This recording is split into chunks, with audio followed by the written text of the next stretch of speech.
1, 2, 3.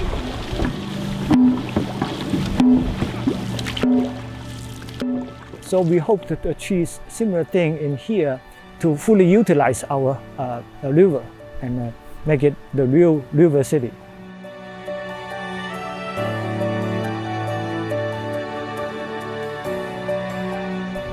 Coming up, we have our 2 zebras and Ziggy, our Z-donk.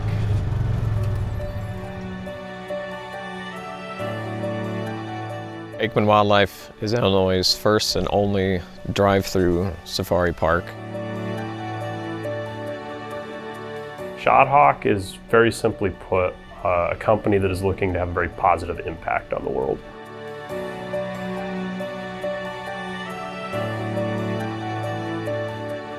Come on out on a Sunday and I can almost guarantee your life will be changed. In a world that, sometimes isn't so happy nowadays. You come out here, you can't leave without a smile on your face.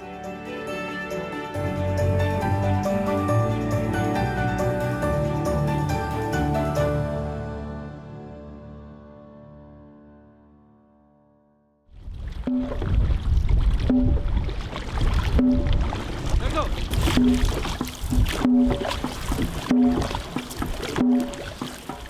Ready, go. That's one, and then raise your hands up, okay? So let's do 1. Attention. Go. 1, 2, 3. Keep it up!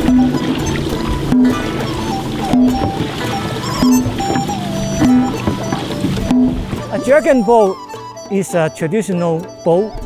They have the dragon head and tail, as you see here, and also that most interestingly is the drum. As far as I know, no other race boat they have the drum as one of the features. So rather than just very quietly roll the boat, we have the drum hit the rhythm, so it's make a lot of drama. And also, it's one of the ways to excite the crew. Dragon boats are very, very popular in China. Almost everybody from the town, they line up around the river. So we hope to achieve similar thing in here to fully utilize our river and make it the real river city.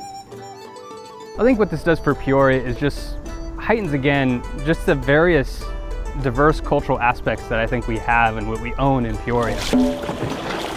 We have this river, we call it River City, Peoria, but we don't have a lot of activity in the river. So the dragon boat will be one of the things to start the activity in the river.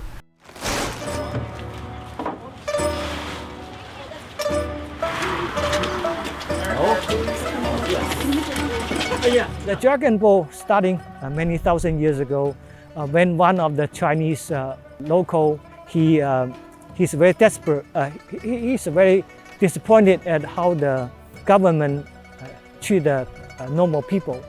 He commits suicide by jumping into the river. So the local people heard about it, they rushed to try to rescue him, and then everybody paddled the boat, try to rescue him, and that's the starting of the dragon boat. But it all started with a small group of people that we have some motivation to do something here, since we have a river, right?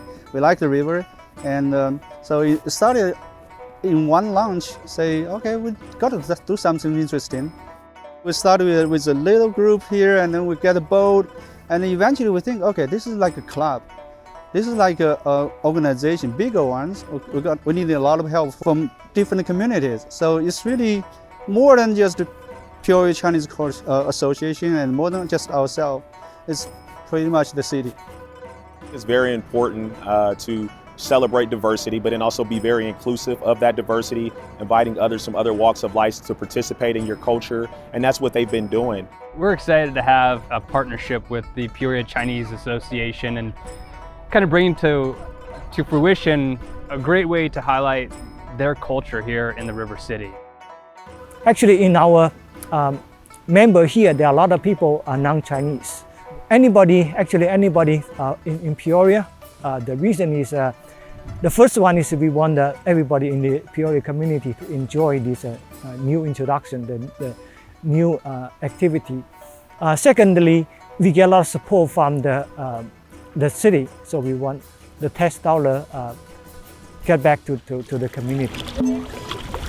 I think it's very important to come out here and just open your horizons. So, you know, you come down here and you'll see there's multiple boats and they've got different groups. So when I attended a couple of weeks ago, there was one that was staffed by the fire department, which I think was very cool, as well as just other representation from other community groups.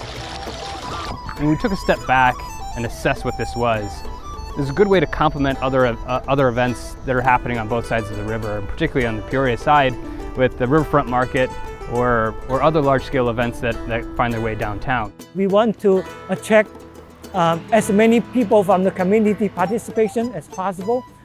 Secondly, we want to increase the tourism and also the utilization of the riverfront because the dragon boat. So hopefully people come visit Peoria because we have the dragon boat. They watch our race, our performance in the riverfront. I'm hoping that we can have more people join in and make some events happening in the city in the future. This can really bring a lot of interesting people here in this city, and I love this. And hopefully everybody love the boat, love the sports. We learned that there's multiple walks of life that have come to the table for making this, come to fruition. Whether teachers, restaurant owners, engineers, professors, whatever their daily life is, they also have this love for Peoria that comes by living and playing here. This culture developed in China over 1,000 years. It's good for bringing in a lot of diversity and people can enjoy it.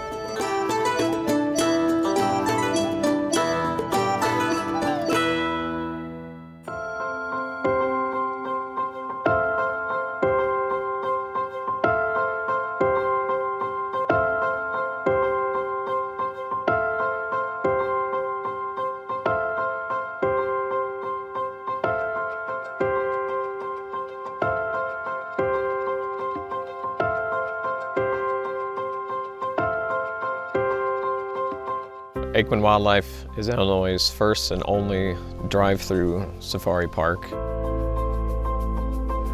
then coming up, we have our 2 zebras and Ziggy, our Z-donk.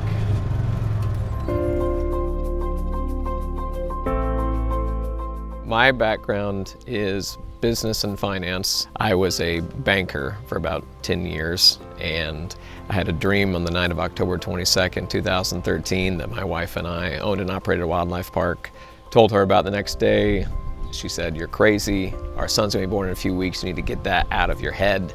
I agreed with her completely. That night I had the exact same dream. And so I told her, I don't know why, but I feel like this is something God's wanting us to do. And she said, well, if God's behind it, he'll find a way to make it happen. And from there, my mind just started becoming flooded with thoughts, plans, ideas, layouts. We bought this property about 22 months later and opened it up to the public about 6 months after that. In just about a week, it'll be our 10-year anniversary from purchasing the property. Kind of just continued to add and expand what we offer here. So we have a Museum of Prehistoric Life now. We have a Masters of All Toys museum now. We do weddings and receptions out here. We also have an overnight component called Wildlife Manor. So we have some Airbnbs open to the public. Fabio, our Bactrian camel, the Bactrian are the 2-hump. We have a drive-through side and we have a walk-through side. All of our predators, our smaller mammals, our petting zoo, our parrots, birds, they're on the walk-through side of the park. So drive-through has the hoofstock, walk-through has very different animals. So you see it's 2 different experiences. The walk-through is kind of set up more like a traditional zoo. Animals are in their own areas. You kind of see them through the fence. On the drive-through side, though, it is much different. So you're in your own vehicle, and they could come right up to your car, they could walk right in front of it, but you aren't able to feed or pet the animals in your own car. And then the next option is kind of our 2 different UTV rides. So the animals are kind of right there in your face. So it's definitely our most up close and personal way to experience the drive-through. We also have our wagon ride, so they can go out on a guided tour that way as well and feed those animals underneath our railing of our wagon. So during that drive-through, they get to kind of see like zebras and things that they wouldn't see close up. It's definitely something that they would never experience, I feel like, outside of here. We bought an existing tourist attraction, but it was very run down. It had been closed for almost 2 years, so we had to do quite a bit of demoing, quite a bit of renovations, all new pathways. I think we planted over 200 trees. We kind of completely changed the topography.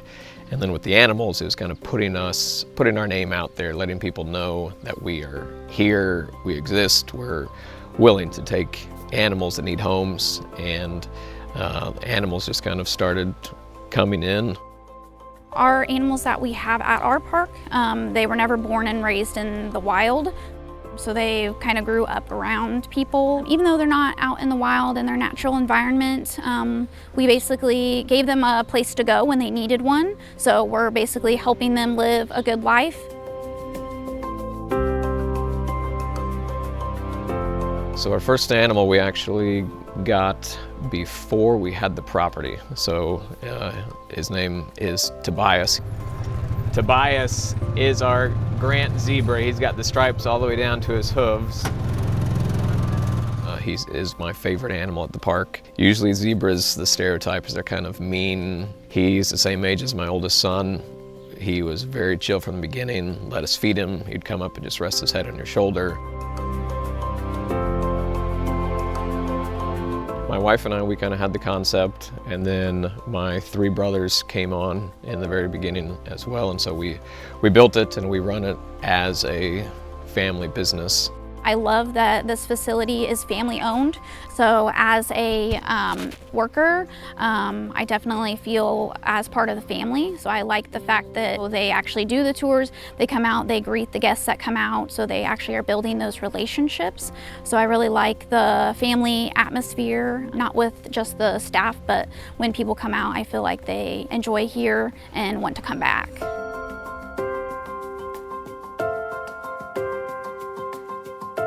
The impact on the community has been fantastic. I think we are from Arthur, so we knew that we wanted this to be in the community, to be a blessing to the community. We knew it would bring people in, it would bring people through the communities, and most likely if they're coming here, then they're gonna go eat somewhere, they're gonna get gas. We have a ton of people that come down from Chicagoland area. We have people coming from 3 or more hours away, but then it's also just something for the different local communities to come out and to enjoy themselves. What we would love people to know about this place is, number one, it is family friendly and appeals to all ages. We have 90-year-old couples that have come out and I've done behind the scenes for that have an amazing time. It's not just for kids, it is for any age. The goal would be it would become a family business that we're creating and building a legacy that will not only impact our family, but impact the whole area for years to come.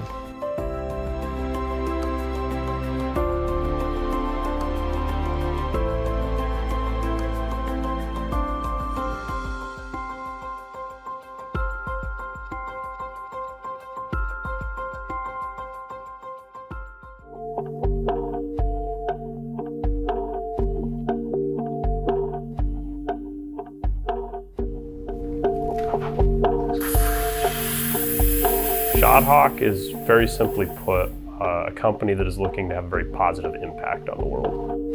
ShotHawk is a company that's based around helping people and keeping people safe, and that's through building devices that can monitor and survey and actively respond to threats when they arise.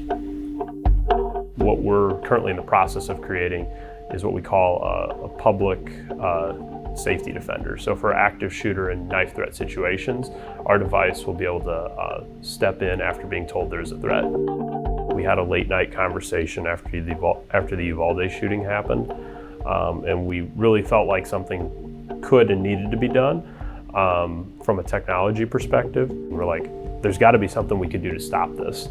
And one thing led to the next, and before we knew it, we were creating what ultimately became our company. We had to ensure that what we were doing was going to make a positive impact on the world. You got to make sure that the change you're bringing about is positive and is what the community needs. The device is essentially a wall-mountable unit. It can also be mounted outdoors on any kind of sides of buildings or poles. And essentially what its main capability is to identify and follow threats through their motion and deploy a non-lethal solution on them. A user or any kind of application of this technology would interact with a panic button or some kind of triggering mechanism. And what that essentially allows us to do is to be sure that there is some kind of threat in the environment. After it's been told that there's an emergency, our unit will then be able to activate and autonomously track and identify the assailant and then engage them with a non-lethal. We're starting with pepper gel and silly string because those are the easiest for us to work with while we're developing, but really it could be a wide range of things. It could be as simple as a light blinder, or for more advanced scenarios, it could be rubber bullets or pepper balls. People can't believe that it can be done, right? A lot of people are like, hey, you know, this seems a little bit too immature, or the technology might not be there yet, right? And our response to that has mostly been, you know, through the hard trial of development, right? Trial and failure, and then, you know, going back to the table, fixing what we've already built. People thought we were crazy. They thought we were trying to live in a sci-fi movie and didn't think what we were doing was actually possible. In terms of how they'll be dispersed around a school or other public environment, we're anticipating putting these, several of them throughout a school, where you have, you know, one at your major entryways, and then, you know, in your major hallways throughout a building. And then after that, you begin to layer them over time, so you get them in the points where you feel like you might have gaps in security. With the SPOT unit, we're essentially aiming to be the first responder, where it's an active response between the time that the threat's been identified and when the police arrive on scene. And so our scope of use kind of ends when the police arrive on scene. They can deactivate the unit just so that way it doesn't trigger on the police and their weapons and their response. And so that way there's no, I guess, confusion in the response of the threat. Having an AI program that can accurately track and identify threats is something that's very important to the function of our product. So we're pursuing a lot of testing to make sure that it is that, and it is a complete, robust AI program. I feel like it's going to bring what the fire sprinkler did for fires. I ultimately think that we are just adding another piece to the puzzle for security systems, where they're going to be able to actively respond. So the hope is that, you know, you would never need this, just like how we hope we never need our fire sprinklers. To us, it means that we can help people. I mean, quite simply, that is what we want to do. We want to make a difference. I mean, you know, we're working with cutting edge technology that we could be using for many other applications. Like, you know, we didn't have to choose to take this towards the public safety and security space, but at the same time, we felt by doing so and taking the road less traveled here that we could really make an impact.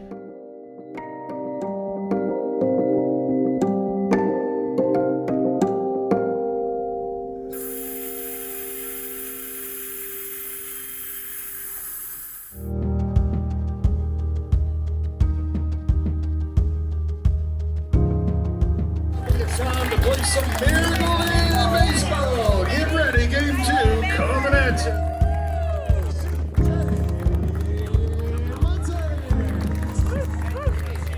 Come. Chad's coming around second. Jason's moving around third. Can we get them all? Is it going to be a big 3-run? The Miracle League, as a namesake, is an association throughout the country that we're a part of. But we execute that league here with our decisions, our board, our operations, with the town of Normal at the front of that. How this Miracle League got started, my sister was the inspiration for the field. Amy was a special needs child.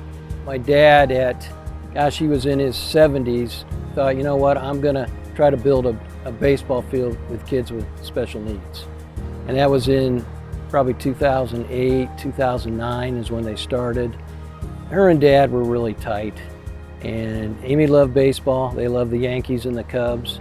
He went out into the community, found some donors, got a plan together. Several folks were with him on the board that continue on the board today. So he had a great group of loyal volunteers, for sure. and it is now morphed into 2015. We got the field built, and we serve about 100 kids every year. There's a high fly opposite field as it got the leg. It's over the fence here. It's a ground rule double. Great hit there from Tommy. Our games are 2 innings. They last about 1 hour. Everybody gets a chance to play. Everybody gets a chance to hit, to go to home plate every inning. There are buddies associated with every player. The buddies are, for instance, they may have Illinois Wesleyan's volleyball team come, and they would pair up with the players because some of the players need help knowing which base to run to and when to stop and when to go, or somebody might need to help with their wheelchair, or if if they're blind, they might need to be guided. So that's the job of the buddies, is just to kind of help keep them on task, keep the ball in play, keep the game moving. Buddy is so much fun to hang out with, and if other people who does come out play baseball, we have a buddy to help with other people too. It's very simple, but very exciting. We have an MC, so there's enthusiasm, there's music, names are being used for the players, and we make them feel just as special as we can possibly make them feel. Hard hit ball all the way to the center field wall. My goodness. I like the Major League because I like to play and I like to bat some home runs. I like that, and I like the outfit with my buddy and enjoy my time with all of us. Like doing here with the team here, and because we are all the Hawks anyway. Actually, we're making new friends here. Like that, we have to spend time with the buddies more. I think the camaraderie, as much as the game itself, is what's exciting, what's really cool to see.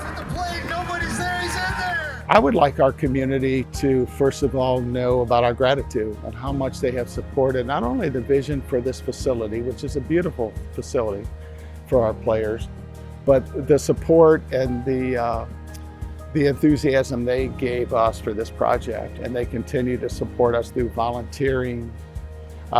We are doing very well financially. The town of Normal now is running this program. So we have everything that we need because of the support from the community, because of the encouragement from the community, and we will always be grateful for that because it's made such a big difference for a generation of kids.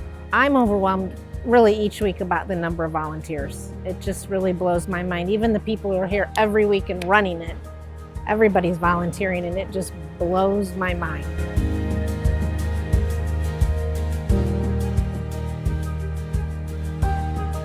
Such a positive, encouraging environment here with laughter and love.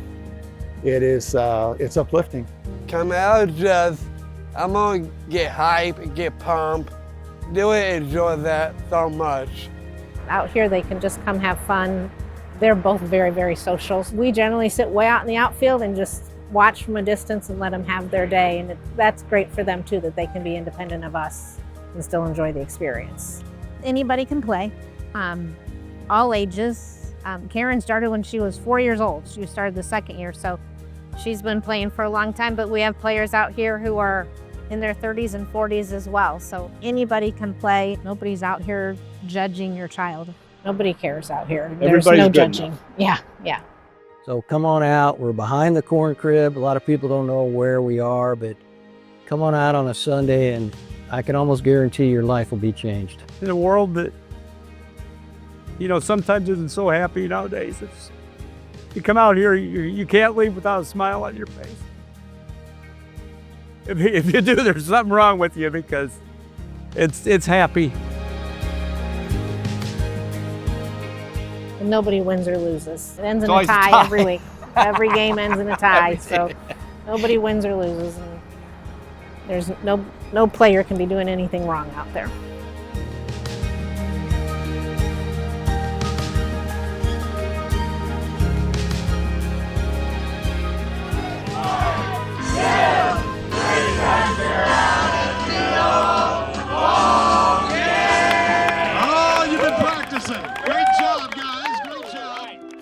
for joining us on this journey. If you enjoyed today's episode, be sure to explore even more local content. You can connect with us on our social media channels, visit our website, or download the free app. We can't wait to see you next time on You Gotta See This.